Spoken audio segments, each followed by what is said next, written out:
And we're live again. And now we go into the 60th gate. And the 60th gate is such a big thing right now because it's in the weather, it's in the Pluto, and it's going to keep us there for all these years. So we have this limitation. Can't do this, can't go here, can't go out, can't do that. So, yeah, let's see what's going on in the 60th gate in the sun on the right angle cross of the last 1-3 profile. The right angle cross of the loss, the 1-3 acceptance, the ability to maintain inner harmony when confronted by external limitation. You want to deal with death? Well, maintain your inner harmony. Inner harmony is a formula for the relationships between the personality and the design. Whenever you see inner harmony, inner peace, what you're looking at is the resolution of the conflict between the essential binaries. This is the essential binary. The relationships between your personality crystal and the design crystal is what harmony is all about. And you only find that harmony when the personality lets go of trying to dictate what the design should do in terms of the life and the way in which the life comes out. Harmonic energy that can deal with external limitation. Remember, we're dealing with the root gate. We're dealing with the format energy of the individual process. And the 60s gate is born to accept limitation. And laws ultimately are the imposition of limitation, both natural law and the constructed of humans. Natural law dictates the parameters of life. There's nothing you can do about it. We make it very, very good. We have more people who reach the age of 100 now than ever before in our history. It is clear that we've been able to accomplish many things in terms of longevity, but the fact that even the best possible conditions are still not going to extend the life much more than, let's say, 110 or 120 years, I really want to become 120 years, seriously. And I don't want to be there. I've already seen what it looks like for 90-year-olds, and even that's questionable for me. It's a limitation. We're all designed to go through this process. The acceptance of that limitation is a path to transcendence. It's not like you can teach yourself that, like all mutations, it's either there or not. Most people don't know how they would deal with death until death show up. And of course, then you find out that you haven't been surrendered, and it's hard to let go. It's hard to let go. Everything about this life is knowing how to let go. Let go of being in control. Let go of thinking what you're in charge. Let go of your vanity. Let go of your assuming. Let go of pains that hurt you and forgive people, that you can dictate what life is going to be. And the moment that you let go of that, that you surrender, limitation doesn't really exist. I don't feel limited. For me, it seems like the sky is the limit, but I'm as limited as hell. It doesn't mean anything to me. When you surrender, there's no limitation. It's just a construct that you're working out of it. That's all. Nothing more, nothing less. It's not like you go to a barrier and say, oh, I want to go beyond that. You don't even notice there's a barrier. It's not important. People only bang up against limitation because they don't have within themselves what is correct. So they bang against the wall thinking there's something better on the other side. The grass is greener and blah, blah, blah. The detriment is restless energy when confronted with external limitation. That's me. That's my detriment. I have the 61 with Mercury. And it's interesting. It's one of my best teachers. It's still one of my best teachers. I'll get agitated, which is very, very rare. Actually, I'm very calm. If I can't sit still, I know that there's something deep inside of me that I'm dealing with. I know right away. And I haven't had that in years. But Mercury was a great signpost for me. I've thought that in the old days, remembering people that the detriments you have are the best allies you have, because detriments tend to be very, very clear things. And to be able to live your detriment and recognize is a great understanding of you becoming you.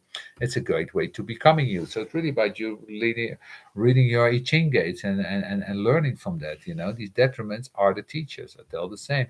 As a manifestor, I grew up believing that there was absolutely nothing I couldn't knock down. I was even a fighter for 12 years of my life. I knew to be used to knock people off their feet. It seemed to me that there wasn't anything you couldn't knock down. And it's so funny to turn that all around. The way that I actually got turned around, where it was just the way the microcosm and the macrocosm worked. I ended up without, for the first time in my life, without a home. I ended up with no walls. I was sitting in a tree. There was no walls. It was a real interesting transition for me to go from this world of all these barricades and all these walls and all these things. And of course, now there's no door. I need to kick down. The 1-3 learns deeply in its process. Obviously, it goes through his trial and error. 1-3s don't like limitations because they're easily upset by the fact that life is difficult. Things don't work out. And they don't like thinking that the thing that didn't work out would never work out. The worst problem for the 1-3 is repetition.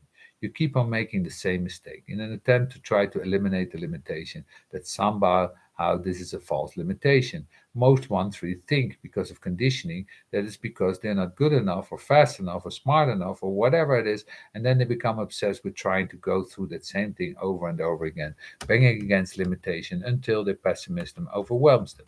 And rather than being the normal 1-3 that intelligently their personality is a one, they grasp things at the intellectual level that the mind gets confused only how they get through this damn limitation. They spend their whole life there, just locked in, banging their head against the wall. Inner harmony is the key to limitation. So every single man being is stuck with limitation that they cannot transcend because they don't operate correctly and they're not surrendered within their vehicle. And so limitation is really, really close to the will. The 41 is another story. The 41 is the gateway to beyond, and the 19 is the instrument of God. But here at the 60, at the mundane plane, this is the end of the line. You get here, you get to the end of the story. More than that, when you look at the 60s gate, if you look at the place where the gate is in the sacral, if you go to the opposite end of the sacral, in other words, the bottom, where are no gates, there is a gate. It's a gate that the design crystal with the magnetic monopole passed through when you died. When you die, the design crystal comes down from the center. It's all through individuality. It's the final mutation. It comes down through the center. The design crystal has a mold that the magnetic pole fits into, and they become one.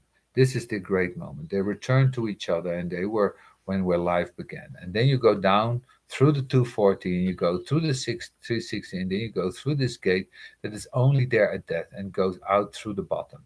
That's my joke about opening up the asshole at the end. This is limitation. This is the body grass waste duct. So when you're dealing with the 60th gate, you also have to deal with something funny. Limitation. Is it joking with us? We actually escape through the limitation and beyond. It's through the 60th gate in reverse that we leave the body, that we leave the vehicle. Personality crystal, by the way, just goes out. Whole story about the bardo and about that, but what happened to the limitation? Anyway, we go with the 1-4. Every time I deal with 1-4s and 4-1s, you immediately have to look very carefully at their lives when they were young. The first 7 years, particularly. There's very deep conditioning. Less so the 1-4 than the 4-1, but still in both cases. The only difference is that with the one personality, there's this tendency to investigate, and to investigate is the primary, this is who I am. And it's a secondary to put out the material. But remember that 1-4s, by their very nature, are an expression of limitation. They are very fixed, the 4-1 being the most fixed of all that variety. So it's something to see when you're dealing with the 1-4. Here's all limitation. They themselves, depending on it, have a very family that is very, very locked into external limitation. Their whole life is dealing with external limitation. Their whole life is those people that want them to take them away from their life. When 1-4s are restless, they are the kind of being that they accelerate and they're gone. They burn out their network. That's always the quality of the 4, this theme of burning things out. And it's one of the things to understand why 4s, when they develop a network, they also have to know how to keep the network trimmed. It's like pruning a tree in order to get better results. I always tell that to this fourth line. You have to prune, prune, prune, prune, prune. This social network, this YouTube, this is the real deal. One friend sends you a movie and the other one gets into it.